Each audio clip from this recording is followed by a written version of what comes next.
Welcome to the first episode of the Rams Club, the new sports show. Myself, Gray Tomasco, my co-anchor here, Will Langford, here to bring you everything on New Canaan sports. Episodes will include general sports talk separated by both male and female categories. We'll have live player interviews, and we'll also have a play of the week or a Ram of the week at the end of every episode. We'll start off by talking about boys golf this year. They're starting off with a hot streak. They're 5-0 already. Looking to continue that by the time we air this episode. What are your thoughts on them? Yeah, I mean, you talk about a hot streak. They're 5-0. You know, what a start, especially for those captains, Johnny Condaris and Patrick Sachs. You know, Johnny did have a slow start, but, he's looking to improve. Johnny, the only senior on the team, so, his leadership and his veteran aspect that he has is very valuable to the team. And then you talk about those newcomers who are filling in those spots of Sean Watchmaker and James Casey and George Eyes and Will Morwa. Right, and there were a ton of great guys last year. Colin McCarthy, another one of those guys. There's so much talent on that team last year, and to lose it and have those new guys come in. You got Marawa, who's one of the lowest handicaps of an incoming freshman in a long time. So there's a lot of promise for the program in the future. And obviously, head coach Bill Brown, one of the best golf coaches around. And then we talk about that course advantage, the home advantage, playing at New Canaan Country Club. So that's a big thing with them. Definitely. Now we'll move on to the next sport here. We have boys cross country, a lot of key runners this year. Won the first meet yesterday. Will, what do you have on them? I mean, you talk about the big stories, and the big story in cross country is Jacob Kozar, returning for his senior season. He played football last season, but now he's back, and he's one of those four main runners. Your others include Ryan Bollinger, Spencer Payne, and Braden Barber, and now they're looking for their fifth, round off that top five that they can really compete and win matches. Right, and there's been much more effective practices is what we've heard. We've been talking to some of the players. There's been a different energy, more cohesiveness. There's been a lot more work put in over the summer in the off-season work, which obviously is looking to pay off in the coming meets. And then we'll move on to soccer here. Soccer, very exciting start. A lot of anticipation on the boys' end. What do you have on them? Yeah, they got a lot of talent, but they did lose a lot of talent last year. Lorenzo Marsili, All-State, what a loss for the Rams there. But you're returning with five strong captains. You got Alex Werner and Ted Werner, Jack Kuda, Nathan Seacouse, and Augusto Baldini, right. And they're really helping this lineup. And then you got juniors like Momo Sek, who, had an excellent goal the other night. New Canaan Soccer this year is definitely looking to continue their success from last season. Right, and obviously they're focusing on states after losing last year in the first round in Norwalk. This is definitely a team that has the ability to do so. They're going to have to hone in with a slower start, but obviously moving into some of the weeks, they've got good things ahead of them. When I was there for that state game against FCI game against Norwalk, and they were this close. I mean, Lorenzo Marsili was probably an inch from tying the game. Wow. So, they got a bright future ahead. I'm really looking forward to see what they can do this season. Now, Will, my favorite sport, I know it's probably yours too, we got football. Boys football, or just football in general, very exciting this year. Obviously, you got off to a slow start with the loss to Shelton. High expectations, obviously coming off of last season's near perfect season, winning a state championship and just dominating everyone you played. What do you have in football? Shelton, it was a disappointing loss, but Shelton didn't beat us. We beat ourselves. Too many mistakes, but we've cleaned those up, and we went back next week and beat Ward 47-0. And now on Saturday, we got Windsor, one of the best teams in the state. They're athletic at every position. Their DBs, cover ground, and their linebackers, fly through gaps, and their quarterback's also really talented. So we're going to have a big test this weekend. But, we've been practicing really hard all week. The intensity is just a different level. Everybody's focused. Everybody's locked in, We're running plays to perfection. Defense is, running their coverages. Everything is falling into place, and I'm really looking forward to it. Right, and obviously a lot of key performances. The story this season for me, in terms of announcing, has just been the depth at the running back position and kind of figuring that out. You got guys like Dylan Pryor, Hudson Kenny, Michael Smith, Cooper Smith. The list goes on. Thomas Garcia. Right, the list goes on. You can add Alex Benevento in that lineup too. The guys that can run the ball. It just goes on, yeah. There's a ton of guys. Look, and replacing Telesco was obviously one of the biggest challenges last year in terms of the team pretty much only running the ball. But this season, obviously with more depth at the running back position, there's a lot of talent at the wide receiver position. I know the wide receiver core is pretty much just gotten a year older. Max Lert didn't play last season, so there really wasn't that much drop off there. And then in terms of quarterbacks, obviously Rusty Robinson are the two guys this year. Robinson's been starting. What do you have on those guys? Yeah, Robinson, he's been doing great. He's got a really pretty ball. I really like running routes for him. Rusty has been our wildcat quarterback, so he'll get in there, do some runs, options. He's been throwing the ball a lot too in practice. It's always good to have two quarterbacks, that can do multiple things. It gives us a lot of options. And then you even have Luke Reed, who does the wildcat jumbo. And so we got a lot of options we can do on offense. There's plenty of stuff we can open up and go really deep into our playbook. Now I'm going to talk about Alex Benevento here. Obviously, the kind of guy that draws Travis Hunter comparisons. I know a lot of top athletes will play both sides of the ball in football, but some of Alex's stats, obviously he had 3 touchdowns so far, 147 all-purpose yards per game on average, which is pretty impressive. Most of those coming from punt returns and kick returns, which is just even more impressive. And I think, he nearly had the same amount of yards as the entire offense did in that Shelton game in the kick returning spot. He was obviously a big part in that comeback. What are your thoughts on Alex? Yeah, Alex, he's a great player, probably our best player. And for those who don't know what all-purpose yards mean, it basically just means the total amount of yards you've accumulated over the game. So Gray mentioned, punt return, kick return, receiving yards, rushing yards, all those added together. So yes, he had that 90-yard kick return. He's had a couple punt returns. He also had a 50-yard touchdown against Shelton. And then he also had a rushing touchdown in our jumbo set against Ward. He really helps our team, both sides of the ball, corner, lockdown. When we need a completion, we put him in the game. He really is just like your X Factor, your Travis Hunter type player who goes in and changes the game no matter where he's at. That's the end of our first segment here on the Male Sports. We'll be back to you shortly with an interview from Alex Benevento. That's why we saved him for last. Very exciting. We're going to dive into some of what he's been doing this season, some of his expectations, and how he's handling maybe some of the pressure after the early loss. So we'll be back to you guys with the second segment, our interview with Alex Benevento. What's up, guys? Welcome back to the second segment of our sports show. Here, myself, Gray Tomasco, interviewing Alex Benevento, as we just touched on, one of the better football players this season for the Rams team, if not the best. So, Alex, we'll get right into it with our interview here. First off, what are your expectations for this season? Expectations are always to win a state championship, but kind of if you think on more of a smaller level, it's really just get a team that goes to practice every day and loves to be out there and just really wants to put the work in.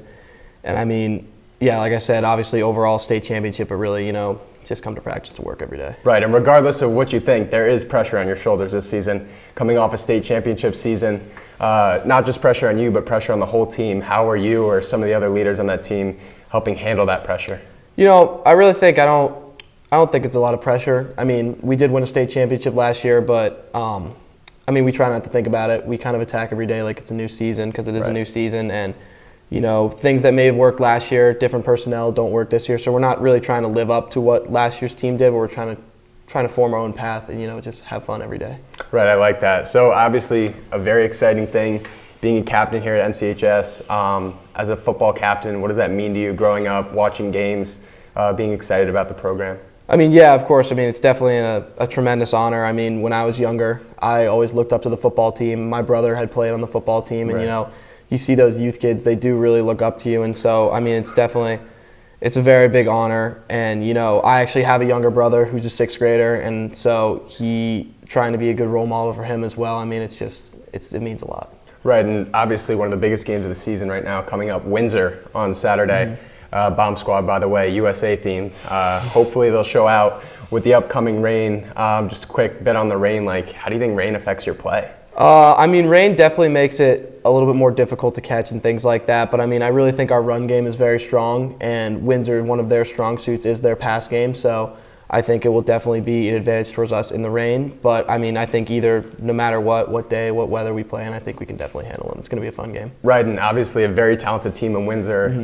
Heard some stories about a wide receiver who's very talented for them. What are your guys' plans? Maybe you as a corner in terms of shutting that guy down?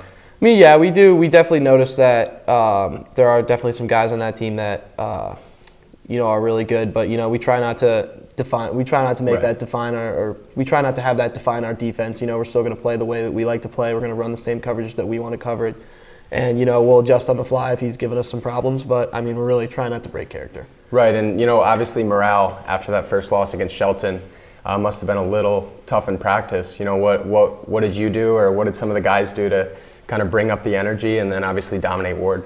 Realistically, after that loss, I think, Shelton was a very good team, and we all kind of saw that coming off the bus, coming home.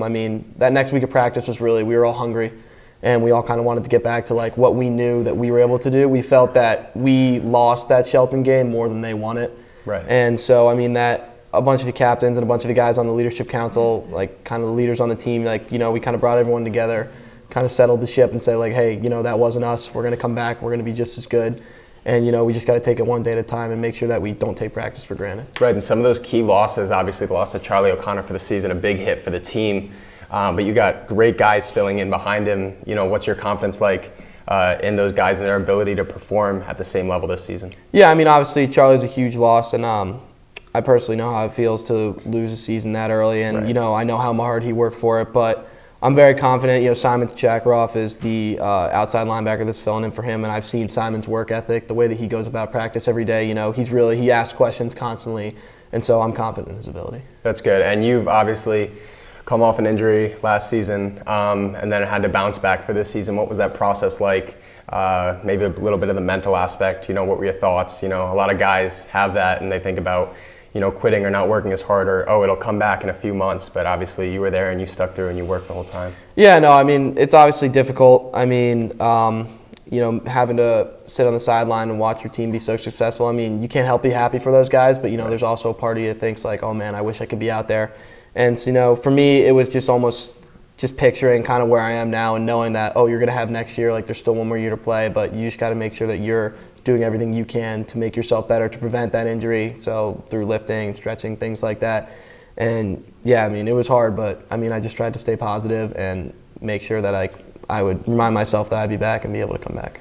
Awesome. That's all for me. If you have any final thoughts, this will be the time to share them, but if not... Oh, no, thanks so much for having me, Gray. It was awesome. Yeah, great segment here. We'll be back to you very shortly with the women's sports segments. We'll be breaking down all the women's sports, including an exciting thing on field hockey, who's looking to revive their season, turn things around before playoffs upcoming. Thank you. Welcome back. This is segment 3.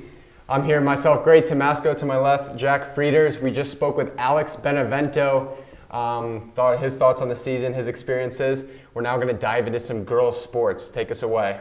First up, we're going to start off with volleyball. Yeah, first off with volleyball, we have definitely a younger team this year as 7 seniors graduated, which, as you know, is a lot of experience walking out the door. But you also have senior captains Alexa Saradakis, as well as Alex Steinberg and Alexandra Galvin. And you even have some returning sophomores this year that were on varsity last year who also bring in some experience with them, as well as the juniors.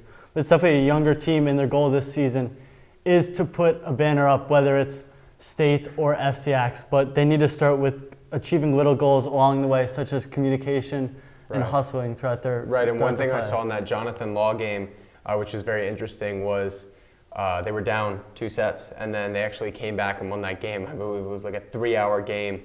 Check that one out on the NCTV YouTube.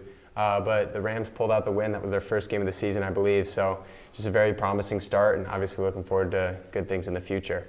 Next up, we'll touch swim and dive very quickly. Head coach Kat Munson returning once again. Great coach, coming off a 6-3 record. And that diving team is struggling with a few losses, including Natalie Penman, who is now continuing her career at Bucknell. So there's definitely some talent leaving, but you know, some talent rejoining this team, key returners, stuff like that. So the future is definitely bright for swim and dive. Yeah, and they still have Kat Munson, so they still have their backbone of a coach compared to girls volleyball where they don't. Yeah. But you still have Kat Munson, who's an amazing coach and will help lead the team as they go through the season. Yeah. So for cross country, I'll let you take us away on that one. Yeah. So for cross country, although it doesn't get much recognition at New Canaan High School, they have a very good team this year. They're looking at maybe even a state championship, which, if you don't know, is really impressive when it comes to running. They have their entire varsity 5 from last year coming back this year stronger after a track season, a summer of training. Right. And then you also see the promising future as they placed second in FCX in both the JV and they won the freshman race last year. Wow. So a bunch of talent moving up. Coach Brenson is an amazing coach, and you really see the cohesiveness, and they're always bringing talent in. Although they lose a couple seniors every year, you see freshmen, breakout stars, sophomores stepping up, And so it's really great to see the girls cross country. Right, and especially the excel. throwers have always been, more of a track and field thing, but cross country, just a bunch of talent, throughout the team. Sorry, wrong sport. Yeah. Getting into the next one here, girls soccer, very talented team this year. Kind of coming back from more of a little bit of a rebuilding season. Captains Emma Finnerty, Ava Perticello, Devin Russell, and Catherine Norton are going to lead the team after last year's blunder where they finished 4-9-2. It's kind of where I spoke on that rebuilding term. What do you have on them? Great team. You also have the lower leadership in the juniors as well is also a really solid class of juniors, including Paige Place, Sydney Patton, Kate Kupchak. All three are really certified players, if you would call them. They're really solid pieces. And you talked about a little bit of a rebuilding season last year, but they look really strong, especially under their senior leadership this year. The senior captains are a great group of captains. Right, and they've got games going on constantly. Obviously, soccer plays a pretty intense schedule. Obviously, Key Lawson, Maddie Donaldson, some players last year. So the team's returning a pretty strong team of experienced players, so looking forward to great things onto them. Next up, we're going to talk about field hockey. Save the best for last, in my opinion. That's my favorite to follow. But in terms of this year, the Rams are struggling. As of today, they're 0-5. This Friday, they'll play, could be wrong, I think it's Staples. Yeah, unless they played them yesterday, but they play Staples. Okay, so they're gonna have a big crowd. They played Staples yesterday. They lost 2-0, I believe, 3-0. So definitely a tough loss. But you talk about Staples is always really good at field hockey.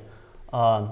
But you talk about the 0-5 record. They're one loss away from being sent out of playoff contention, and we're just almost 6 games in. And so you talk about it. Definitely surprising when you see.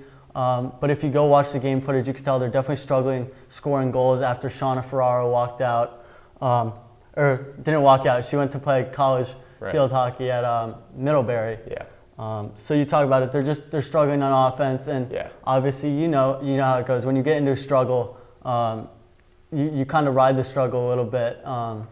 And so an 0-5 record is not what you like to see so far, but yeah. So obviously losing talent like Polly Parsons to Cornell, and as you said, to Middlebury too. Really, the struggle this team, the team's facing this year is injuries. A few players that have concussions, and with the defense returning, I know Abby Diamond, one of those better defensive players. You saw the defense hold its ground against Darien. They only lost 3-1, which against a very talented Darien team is not something to be looked over. That was definitely a big, key performance for them. Obviously, as they're trying to find themselves, and as they get Lucy Parsons back into the lineup, I think they'll be better at the midfield. Yeah, so they have to turn it on right now. This is their go time if they want to even contend in the playoffs. They have to get there first, and they're gonna have to string together a couple wins, get back into the rhythm, and see where it goes. Well, let's stay tuned for this one on Friday. That's the end of our segment 3 here. The New Canaan High School studio, the Rams Club, will be back very shortly with our Play of the Week. Yes, the Play of the Week. Myself, Gray Tomasco, my partner here, Jack Frieders, signing off. Welcome back. This is segment 4. We just touched on women's sports there. Now we're coming back. Our Play of the Week, we reviewed some verbal submissions and some of the plays from games we've broadcasted, games we've watched, and games we've followed. Ultimately, the decision came to Momo Sek's goal against, I believe it was Norwalk. Yeah. I mean, what a goal by Momo Sek. We're looking at this play right here. Ball bounces outside the 18, Momo, and back of the net off the post. What a shot there. Close to a 25-yard shot by Mo right there. I mean, just from 20 yards out there, you see the bar in. A super impressive shot there. Tough quality, but best we could do for that game, and just an incredible shot by Momo. I believe that was posted on multiple social media accounts, like Blue Report, obviously NCHS Athletics and boys soccer. But I mean, what a goal. To the, untrained eye or, not a fan of soccer, that just looks like, a normal goal. But that actually was a very difficult goal. To put that at that height and that speed from that distance, incredible play by Mo. And in the corner by Mo, that was an insane shot. Bar in. Obviously, we couldn't get the audio there, but if you want to check out a full clip and a full breakdown of it, you can see it on NC Rams Soccer on Instagram. So be sure to follow them, as that is their footage. And an amazing goal by Momo Sek. We're looking to have him do some more of that this season and continue to help the boys dominate. Will, that'll be it for the show this week. Very excited. Thank you guys for tuning in. Thanks for tuning in. Clips will be posted on the NCTV Instagram, so stay tuned. Go check that out. Check those out from the show, anything you missed.